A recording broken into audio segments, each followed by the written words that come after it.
Back before GPS, before electronic logs, before a camera watched every move a driver made, truckers ran this country on black coffee, instinct, and a set of tricks the DOT never approved of. Some of those tricks bent the rules. Some snapped them clean in half.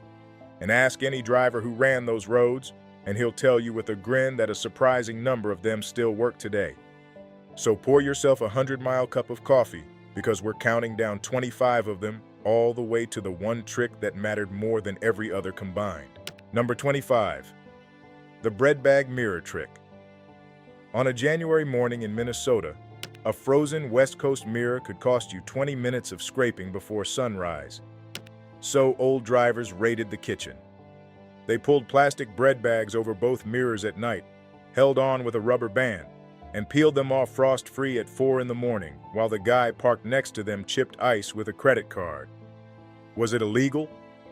No. But it looked ridiculous enough that plenty of drivers did it in secret. It works on your pickup mirrors today, and it works just as well as it did in 1972. Number 24. The cardboard radiator trick. Modern trucks have thermostatically controlled shutters. The old solution was a flattened Budweiser box shoved in front of the radiator. In deep winter, a big diesel engine could run so cold it never reached operating temperature, which meant no cab heat and terrible fuel burn. So drivers blocked airflow with cardboard, plywood, or a proper canvas winterfront if they were fancy. Get the coverage wrong, and you cooked your engine in the mountains, which is why the manufacturers hated it. Done right, it kept a Detroit diesel warm through a Dakota blizzard, and farmers still do it to tractors every winter. Number 23. Candle heat in the sleeper. Before diesel-fired bunk heaters, idling all night wasted fuel and sometimes wasn't even possible on a worn-out starter and weak batteries. So drivers kept a coffee can and a fat candle in the jockey box. One candle in a metal can set on the doghouse could take the edge off a freezing sleeper cab. Fire marshals would have had a heart attack, and honestly, more than one truck interior was lost to this trick. It was dangerous then, and it's dangerous now. But if you ran the northern routes in the 60s, you already know that little flame felt like a fireplace. Number 22. The pantyhose fan belt. This one sounds like a myth until you talk to somebody who actually did it. A snapped fan belt on a lonely stretch of Route 66 meant an overheated engine and a long walk. But a pair of nylon stockings, twisted tight and tied around the pulleys, could drive a water pump long enough to limp into the next town. Truck stops in the 50s reportedly sold pantyhose at the fuel counter for exactly this reason, right next to the ether and the tire patches. Call it pure roadside genius. And in a pinch, on an old belt-driven engine, nylon still holds. Number 21. Bar soap on a leaking fuel tank. Catch a rock or clip a curb and put a pinhole in a saddle tank, and you're watching diesel money drip onto the highway. Old drivers carried a plain bar of ivory soap for this exact emergency. Rub the dry soap hard across the leak, and the diesel reacts with it to form a paste that seals the hole, sometimes for hundreds of miles. Mechanics have confirmed this trick for decades, and it still works on steel tanks today. Was it a legal permanent repair? Absolutely not. Did it get a load of cattle feed to Amarillo on time? Absolutely yes. Number 20. The tire billy. Regulations said, check your tire pressure with a gauge. Old hands checked 18 tires with a wooden club or a cut-down axe handle in about 90 seconds flat. Walk the truck, thump every tire, and listen. A healthy tire rings back at you. A soft one answers with a dull thud you can feel in your wrist. The DOT never loved it as a substitute for a proper gauge, but every experienced driver alive still does the thump test at every stop, because your ears catch a dying tire faster than your eyes ever will. And if you think tires were the only thing they checked by ear, wait until you hear how they handled the paperwork. Number 19. The comic book. That's what drivers called the paper log book, and for good reason, because most of what got written in it was fiction. In the paper log era, a driver could run all night, park at a truck stop diner, and neatly draw 8 hours of sleep he never took in pencil first, then pen once the story was settled. It was flat out illegal, it was universal, and it's the #1 reason electronic logs exist today. We're not recommending it, but it explains how a driver could leave Chicago on Tuesday and somehow be shaking hands in Los Angeles on Thursday. Maybe you knew that driver. Maybe you were that driver. Number 18. 2 logbooks. For the drivers who considered one fictional logbook amateur hour, there was the dual book system. 1 book for the company, 1 book for the scale house, and the real miles kept in the driver's head. Getting caught meant fines and losing your job, and plenty did get caught when the 2 stories didn't match the fuel receipts. It's the single most famous illegal trick of the era, and it's the one thing on this list that truly does not work anymore. The electronic logging device mandate killed it dead in December of 2017, and half the old-timers retired that same winter in protest. Number 17. Mexican overdrive. That was the CB name for kicking the transmission into neutral at the top of a long grade and coasting down on gravity alone. No engine braking, no compression, just 80,000 pounds freewheeling down a mountain to save a gallon of fuel. It was illegal in nearly every state then, and it's illegal now, because if things go wrong on a 7% grade, you find out exactly why runaway truck ramps exist. Drivers did it anyway, every single day, and bragged about it on Channel 19. Ingenious? Yes. Smart? Ask the ramps. Number 16. Winter fuel blending. Diesel gels in deep cold, and before modern anti-gel additives were common, drivers up north mixed their own solution. A few gallons of kerosene, or number 1 diesel, poured into the tanks to thin the fuel and keep it flowing at 30 below. Some old boys went further and splashed in gasoline, which is genuinely dangerous and hard on an engine, so let's call that one a cautionary tale rather than a tip. But kerosene blending was so effective that fuel companies eventually just started doing it for you. That winter blend you buy at the pump today? That's Grandpa's trick, bottled and sold back to us. Number 15.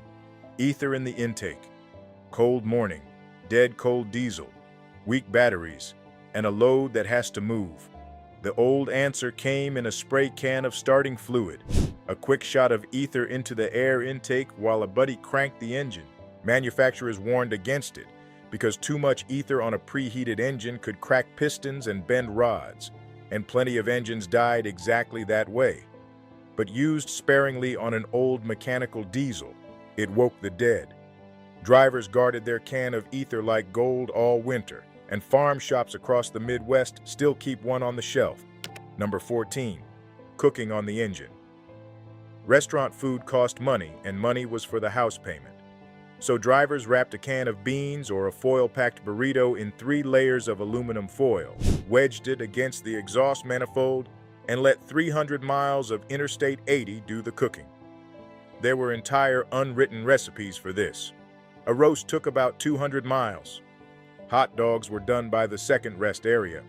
Somebody eventually wrote a real cookbook about it called Manifold Destiny. And yes, the trick still works on any hot engine today, as long as you remember which foil package is lunch and which one is a spare wiring harness. Number 13. The truck stop grapevine.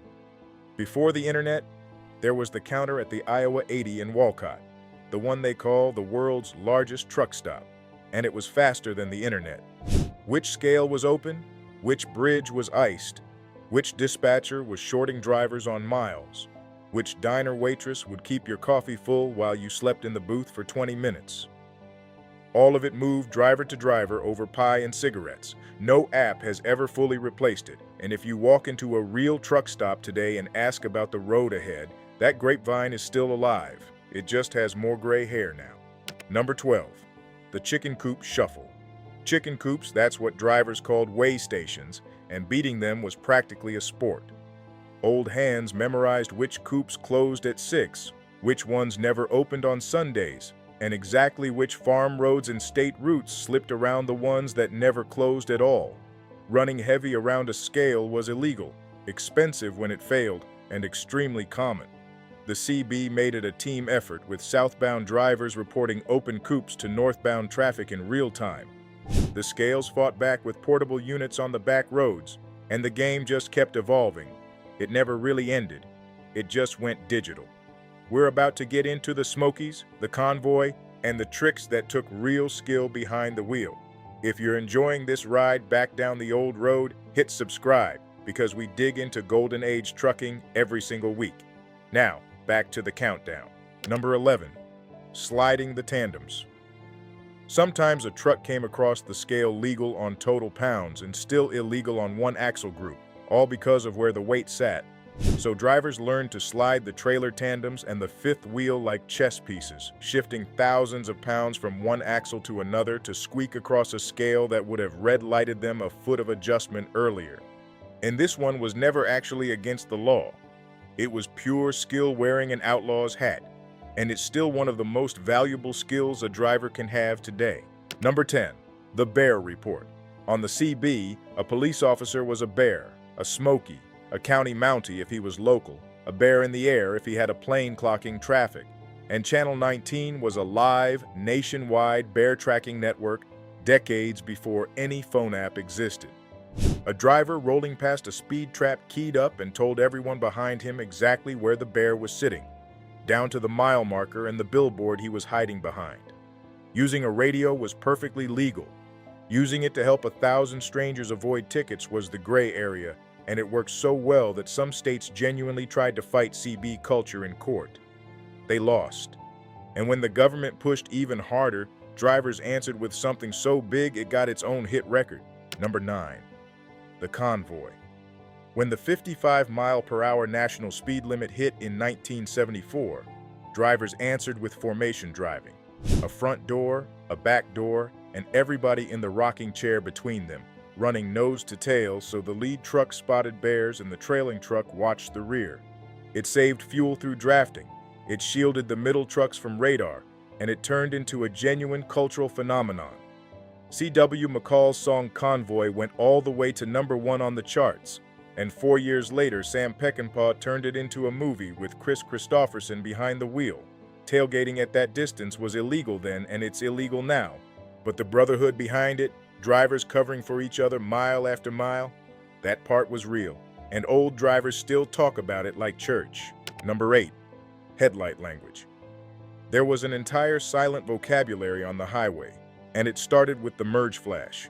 A trucker passing you would signal when his trailer cleared your nose by a quick flash of your headlights, and he'd answer with a thank you blink of his marker lights, sometimes a full rolling light show if he was feeling friendly. Flashing headlights to warn oncoming traffic about a speed trap ahead was the illegal cousin of this language, and cops wrote tickets for it for decades until courts started calling it free speech. Try the merge flash tonight on the interstate. Half the old drivers out there will still answer you. Number 7. The penny in the fuse box. Blown fuse at midnight, no spare, and a load of produce dying on the clock. The old shade tree fix was to wrap the dead fuse in the foil from a cigarette pack. Or worse, drop a copper penny into the fuse holder to bridge the circuit. And look, it worked, which is exactly the problem. It worked right up until the wiring harness caught fire somewhere outside Tucumcari. Insurance companies and fire investigators have hated this trick for 70 years. We're including it, not because you should do it, but because it explains a certain burned-out truck at your old terminal that nobody ever wanted to talk about. Number 6. Bleach on the drive tires. Stuck on ice at a customer's dock, an old driver would pour a little bleach or ammonia under the drive tires and gently spin them. The chemicals softened and tackified the rubber for a few seconds of real grip. The same reason drag racers do burnouts in bleach boxes. Combined with the rocking trick, easing between first gear and reverse in a steady rhythm instead of roasting the tires, it got a lot of trucks off a lot of icy docks. Hard on tires, rough on the environment, and quietly still done at loading docks across the snowbelt every January. Now for the top 5. These are the ones old-timers say separated the drivers from the steering wheel holders. Number 5. The Rand McNally in the head. No GPS, no routing software, no lady's voice telling you to turn left. Just a coffee-stained Rand McNally motor carrier atlas on the doghouse and a driver who had most of it memorized. Old hands navigated by mile markers, water towers, grain elevators, and diner signs. They could do the math in their heads. Mile marker 212, exit at 187. That's 25 miles. Call it 23 minutes without touching a pencil. that skill wasn't illegal, but here's why it belongs on this list. It let them run the back roads around every scale and every traffic jam in America.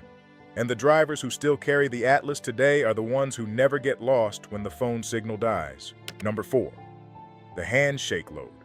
Not everything moved on official paperwork. In the old days, a farmer with a barn full of hay and a driver with an empty deadhead trailer could solve each other's problems with a handshake and folded cash. No bills of lading, no broker taking 15%, and very often no taxes either. That last part is what made it illegal, and the interstate authorities spent decades trying to stamp it out.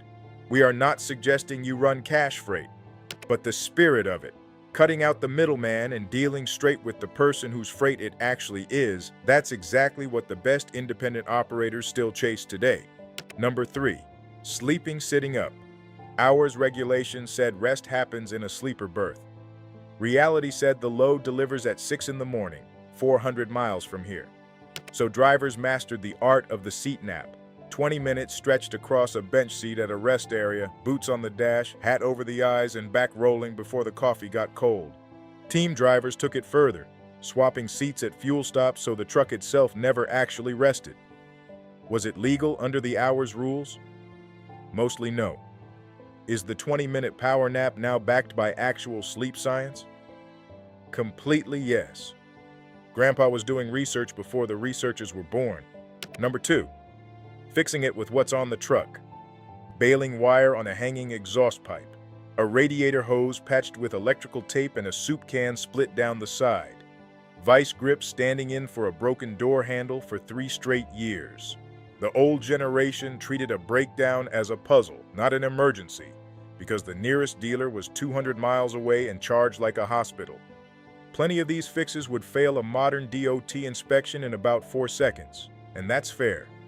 But the mindset behind them, walk around the problem, use what you have, get it home, that never stopped working, and it never will. And that brings us to number 1, the trick that wasn't a trick at all. Number 1, you never pass a driver who's broke down. That was the rule, and it wasn't written anywhere. See chains that need throwing on a mountain pass? You stop and throw chains.